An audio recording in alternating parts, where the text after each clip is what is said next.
Welcome to the Deep Dive.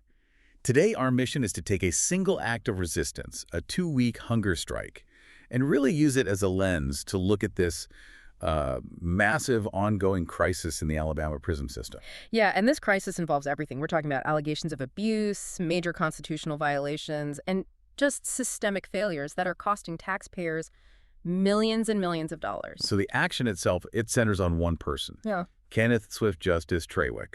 He's an incarcerated advocate at Bullock Correctional Facility. Exactly. And to understand what's happening, we're pulling together a few different things. We have his firsthand demands, accounts from an organization called Unheard Voices of the Concrete Jungle, or UVOTCJ. Then we have this really rigorous legal breakdown from his wife, Dr. Elizabeth Hancock Traywick. And on top of all that, some deeply troubling investigative reporting on the money side of this. Right. So the core question that's driving our deep dive today is this. What does it really mean for justice, for human dignity, when a state correctional system responds to a peaceful protest with, with immediate isolation and what's being alleged as retaliation? Let's start with the man at the center of it all. Kenneth Swift Justice Traywick, inmate number 117252.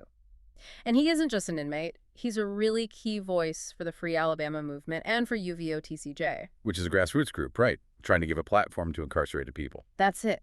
So the question is, what pushed him to a hunger strike? I mean, that's one of the most drastic forms of nonviolent protest you can engage in. What was the catalyst? Well, it started with him acting as an advocate for others. Specifically, he was raising these red flags about how mentally ill inmates were being treated in Bullock's mental health dorms. Okay, so he's seeing something and speaking up. He was detailing the excessive use of chemical spray against these, really vulnerable individuals. And he stated very clearly that after he started writing grievances for them, that's when he became a direct target of retaliation from the staff. Wow. He's using his constitutional right to protest to, as he put it, step in for these guys who really can't advocate for themselves. And by day 8 of the strike, his demands were incredibly specific. What was he asking for? First, an immediate end to all retaliation, not just for him, but for anyone who reports abuse. Second, he wanted protection and an immediate transfer out of Bullock to stop the retaliation. Which included, new disciplinary actions being filed against him while he's on the strike. Exactly. And third, he didn't pull any punches. He demanded accountability and a full investigation into 2 officers, Officer Bowen and Officer Glover, for what he described as repeated assaults and threats. And what's really telling here, and frankly pretty troubling, is the immediate response from the administration. Complete obfuscation. Just a total wall. Traywick himself confirmed that ADOC staff never told him about the public attention his case was getting. The phone calls, the media coverage, nothing. So they were actively isolating him from his own support system while he's engaged in this peaceful, constitutionally protected act.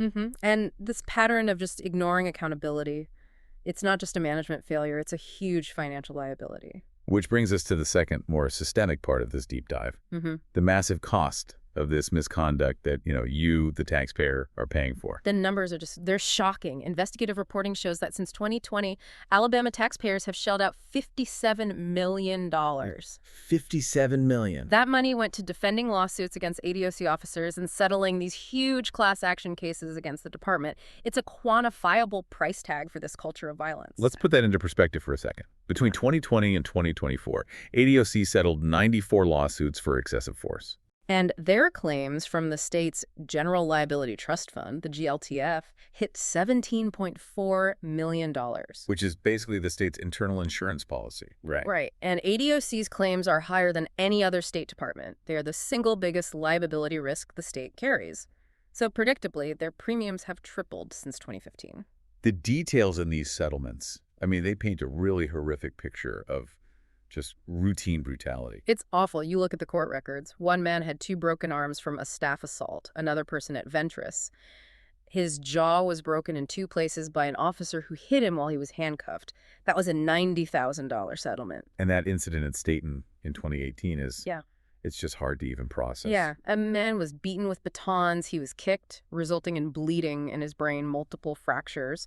And according to the court documents, he was left, and I'm quoting here, bedridden, unable to verbally communicate, and minimally conscious. It's hard to even read that. And these aren't just one-off isolated incidents, are they? The Cody Williams case seems to draw a direct line between this violence and the other crises inside the prisons. It absolutely does. So Williams got $140,000, a settlement for a broken hip he said officers caused when they beat him at Bibb Correctional. Okay. Now, what's fascinating is that the internal investigation couldn't substantiate his claim. They found nothing, yet the state still paid out. So they settled anyway. They settled. And later, Williams admitted that to manage the severe chronic pain from that injury, he started using contraband fentanyl.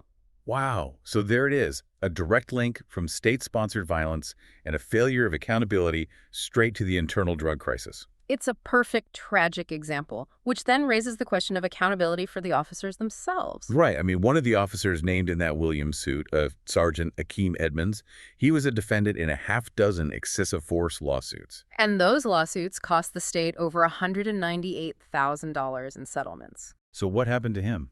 Well, this is where you see just how deep the structural resistance to reform is.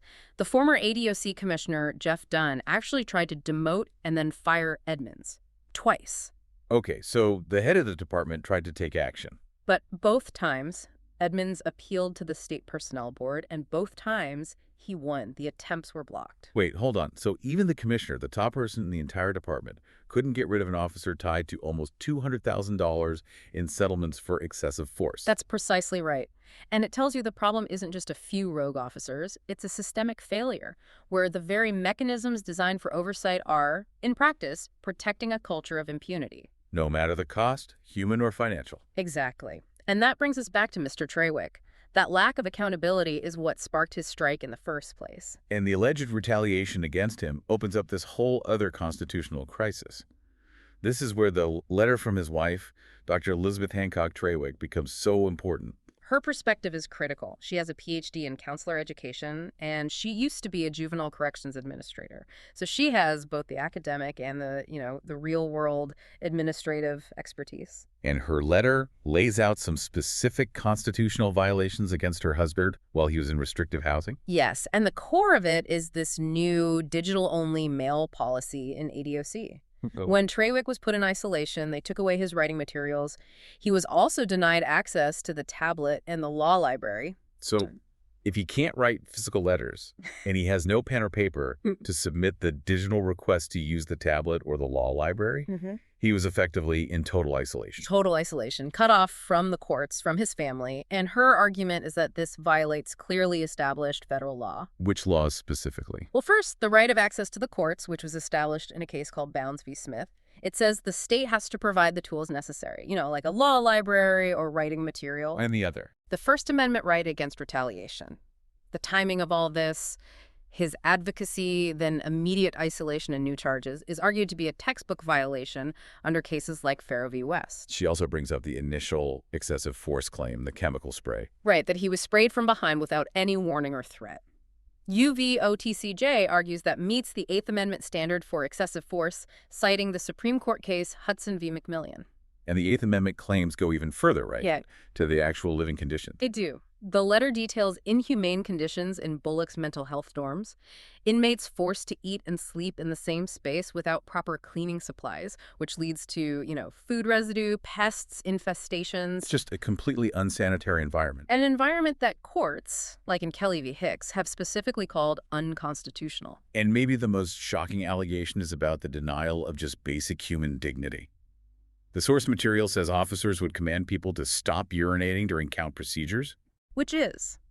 It's significant because federal case law has condemned this exact kind of practice, particularly in Alabama. A case called Hope v. Peltzer addressed Alabama's historically cruel practices, and it directly contradicts denying people basic bodily functions. So the system is failing to meet constitutional minimums that were established decades ago. It seems so. And if we connect this all back, Traywick's advocacy for mentally ill inmates wasn't happening in a vacuum. It points directly to this long-standing legal crisis at ADOC. You're talking about the big mental health lawsuit, Braggs v. Dunn. Exactly. Back in 2016, a court certified a class of all seriously mentally ill prisoners because of systemic failures. Inadequate staffing, unqualified people and critically placing mentally ill prisoners in prolonged segregation. The very conditions Traywick was protesting. The very same ones. The problems are not new. They've been under federal court monitoring for years. And all of this is enabled by these chronic issues we hear about all the time. Massive understaffing, ghost shifts, corruption. Right. And you often hear the proposed solution is, well, let's just build new prisons. But experts are skeptical of that. Very skeptical. Michelle Deitch, who's an expert at the University of Texas, she basically said, building a new building does nothing about the culture. You're just making your problem bigger, but in a new building. And without changing that culture and having accountability that actually works, unlike what we saw with Train Edmonds, a new building is just a new place for the same old problems. Yeah. And that failure of culture completely undermines the stated goal of the state's own justice system. The Alabama Sentencing Commission says its purpose is to reserve scarce prison resources for the most dangerous and violent offenders. But that's not what's happening. No, the prison population keeps going up, and it's driven heavily by felony drug offenses. This is why groups like the Free Alabama movement are calling for mass release, not mass incarceration. They're challenging the entire premise of building new prisons. And Dr. Traywick's background really brings us all full circle back to solutions. She asks the fundamental question, who do we want returning to our communities? And that's the key question, isn't it? Because an effective correction system has to be guided by rehabilitation.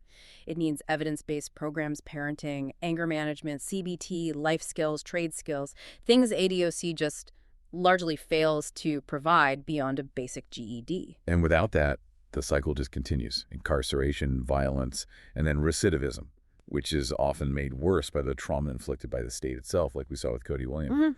So here's the synthesis for you, the listener. Traywick's peaceful protest for accountability. It really shone a bright light on these massive constitutional failures, the retaliation, the isolation, the inhumane conditions, and they're all linked inextricably to this staggering financial waste. You've got taxpayers funding a system that is spending $57 million simply to defend itself against violence, often carried out by the very officers it can't or won't hold accountable. The legal framework is there. Yeah. The court cases exist. But staff turnover, a lack of training, and this deep structural resistance like the State Personnel Board just lets the violence continue. The state is making a choice here. It's choosing to spend millions on damage control, on settling lawsuits and defending officers, while at the same time undermining the entire rehabilitative purpose of a corrections system. So you have to ask yourself, if the primary source of injury, of trauma, and then of subsequent problems like drug addiction, if that source is the state correctional environment itself, what is the true cost of not fixing it? This isn't just a political problem. It's a financial choice that the public is paying for every single day until that culture changes. Just think about what that $57 million could have done if it had been spent on mental health care or vocational training instead of liability defense.